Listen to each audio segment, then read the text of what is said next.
As you know, Cody and I have made a career out of helping contractors and construction professionals become more prepared, dynamic leaders through the Next Academy.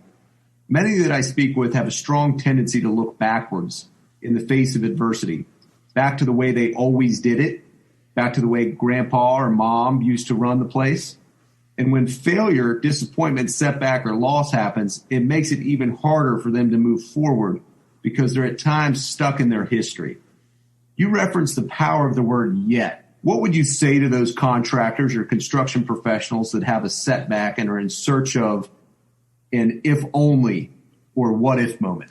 Our brains wire real easy, and everyone wants to say that our enemy is fear. I don't agree with that. Our enemy is familiar. The enemy's not fear; it's familiar.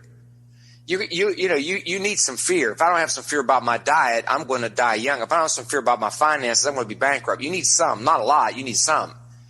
It's familiar. Our brains wire very easy. We don't understand that. I was on a cruise with my sister and her two sons, my son 2 summers ago, and her son every day would say, for sure, for sure, for sure. It was driving me nuts. I came off that cruise and I was going, for sure, for sure. We wire real easy, and our wiring gets us familiar. Your neurons that fire together wire together. If your brain keeps wiring a certain way over a long period of time, you're speaking and doing it, you get wired. You guys are in the electrical wiring industry. You get wired. But it doesn't mean that because you have that wiring, so when you try to do something different, it's going to feel odd because you're not wired that way.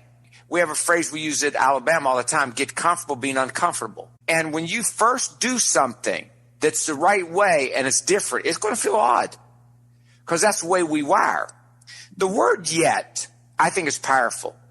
And every time I close Alabama, I tell a story. And one day there was a fight on a playground. I couldn't wait for this fight. I was so bad in school. I say this all the time. 4th grade, toughest 3 years of my life. And this fight, we were waiting for this fight. Everybody wants to see this fight. It was the end of the day. This one boy hit another. He went down over the hill. We thought, man, that was a quick fight. We started walking back into the schoolhouse, and he came up over the hill with a tree branch. He goes, this fight's not over yet. And I loved it. I loved it. And I didn't, I've always held that like this. And I said to me, this fight's not over yet.